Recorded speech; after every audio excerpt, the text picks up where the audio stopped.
करते हैं देश की राजधानी दिल्ली की, क्योंकि दिल्ली में मौनिका विधानसभा चुनाव है और उससे पहले जबरदस्त तरीके से सियासी पारा हाई देखने को मिल रहा है। बिल्कुल सियासी पारा हाई है, दोनों पार्टी एक दूसरे पर हमलावर है और वादों की झड़ी जनता को लुभाने के लिए लगाती हुई दिख रही है, जिसमें इसी क्रम में आज आम आदमी पार्टी पुनीता अपना पिटारा खोलेगी वादों का। बिल्कुल, और आम आदमी के पिटारे में क्या कुछ रहता है, जनता को लुभाने के लिए आम आदमी पार्टी की तरफ से क्या वादे क्या दावे किए जाते हैं, इस पर नजर रहेगी। लेकिन उससे पहले आपको रिपोर्ट दिखाते हैं।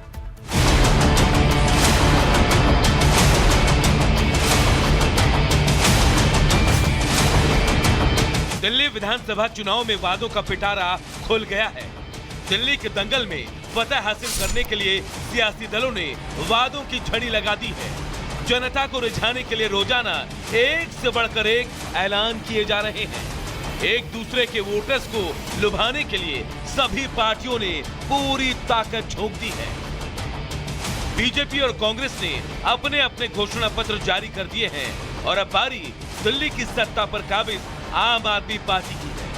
आपके संयोजक और पूर्व मुख्यमंत्री अरविंद केजरीवाल आज दोपहर 12 बजे घोषणा पत्र जारी करेंगे।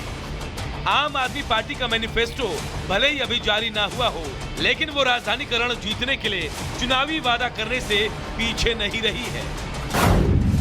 आपने महिला सम्मान योजना शुरू करने का वादा किया, जिसके जरिए महिलाओं को हर महीने 2100 रुपए की आर्थिक सहायता दी जाएगी। इसके साथ ही बुजुर्गों के लिए संजीवनी योजना का ऐलान किया गया, जिसके तहत 60 साल से ज्यादा उम्र के बुजुर्गों को मुफ्त इलाज की सुविधा मिलेगी, जो सरकारी और निजी दोनों अस्पतालों में उपलब्ध होगी। पुजारियों और ग्रंथियों को भी सम्मान राशि देने का वादा किया गया है। योजना के तहत हर महीने 18,000 रुपए सम्मान राशि के तौर पर दिए जाएंगे। साल 2012 में आम आदमी पार्टी का गठन हुआ और उसके बाद से दिल्ली की राजनीति में उसका दबदबा रहा है। अपने पहले चुनाव में आपने 70 सीटों वाली विधानसभा में 28 सीटें हासिल की थी। इसके बाद 2015 में आपने 67 सीटें जीतकर इतिहास रच दिया। इस दौरान आम आदमी पार्टी को 54.3% वोट शेयर मिला था। 2020 में भी आम आदमी पार्टी का दबदबा जारी रहा और उसने 62 सीटों पर कब्जा किया। 2020 के विधानसभा चुनाव में आपका वोट शेयर 53.6% था। ये तो रही आम आदमी पार्टी के वादों की बात, लेकिन बीजेपी और कांग्रेस ने भी दिल्ली के सियासी रेस को जीतने के लिए कोई कोर कसर नहीं छोड़ी। कांग्रेस 10 साल का सूखा खत्म करने के लिए अपना मैनिफेस्टो जारी कर चुकी है। वहीं बीजेपी ने तो 3 हिस्सों में अपना संकल्प पत्र जारी किया।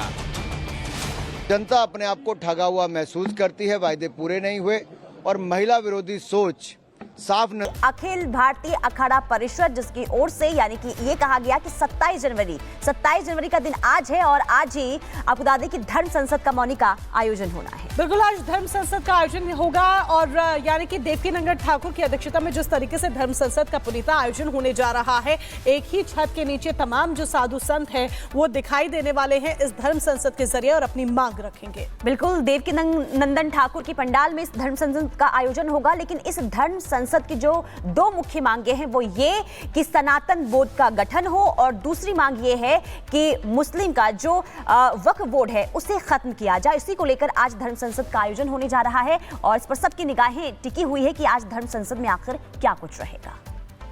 सनातन बोर्ड के गठन पर भी सहमति बनेगी। महाकुंभ की सभी धर्म संसद का मकसद हिंदू धर्म की रक्षा करना है।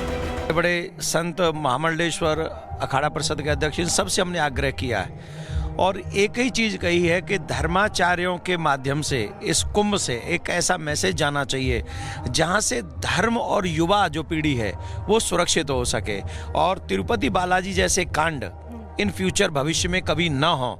और हमारा मकसद अकेला एक, अगर हमसे कोई पूछे तो हमारा मकसद यही है, हमारा धर्म, हमारी संस्कृति, हमारी पूजा पद्धति सुरक्षित हो, आने वाली पीढ़ी सुरक्षित हो। जानकारी के मुताबिक धर्म संसद में चारों पीठ के शंकराचार्य, 13 अखाड़े और देश भर के साधु संत और महात्मा शामिल होंगे। सभी की राय से सनातन बोर्ड के गठन पर अंतिम फैसला होगा।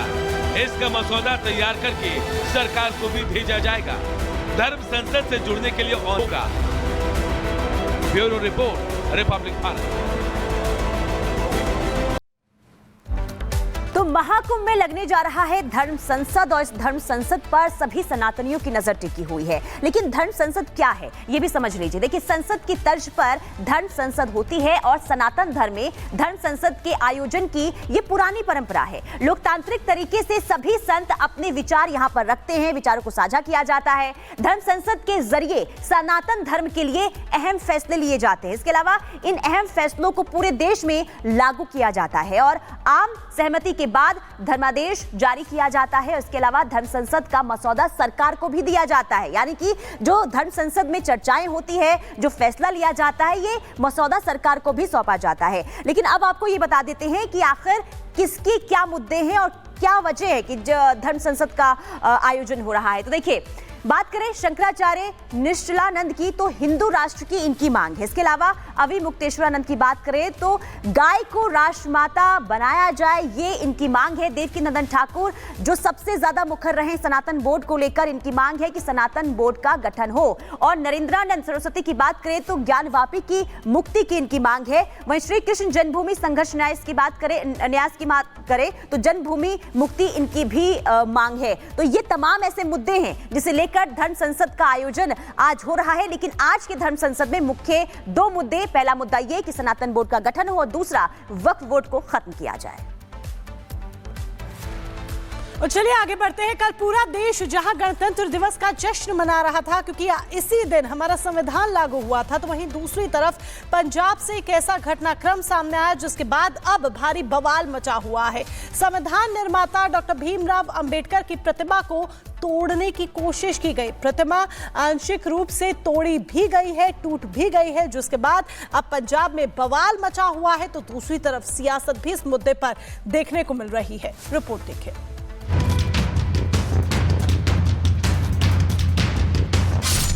गणतंत्र दिवस पर पंजाब में महापाप। अमृतसर में अंबेडकर की प्रतिमा तोड़ी।